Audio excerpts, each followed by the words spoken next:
যুব ক্রীড়া প্রতিমন্ত্রী হিসেবে দায়িত্ব নেওয়ার পর প্রথমবারের মতো সিলেট সফরে গেলেন প্রতিমন্ত্রী আমিনুল হক। তিনি সেখানে গিয়েই সিলেট জেলা স্টেডিয়াম ও সিলেট আন্তর্জাতিক স্টেডিয়াম পরিদর্শন করেন।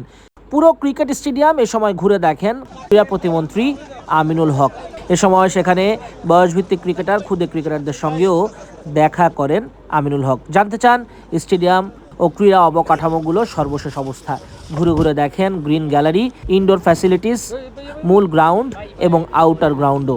এ সময় ক্রীড়া প্রতিমন্ত্রী আমিনুল হক যা যা দরকার সেগুলো কর্তৃপক্ষের থেকে শোনেন এবং প্রয়োজনীয় ব্যবস্থা নেওয়ার নির্দেশ দেন সংশ্লিষ্টদের।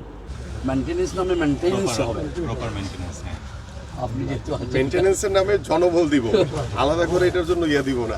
ঠিক আছে, আসেন।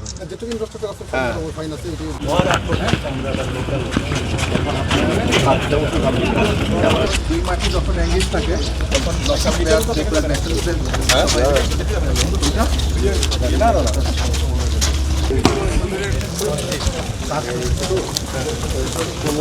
এখানে খালি ইনডোর ইনডোর প্র্যাকটিস।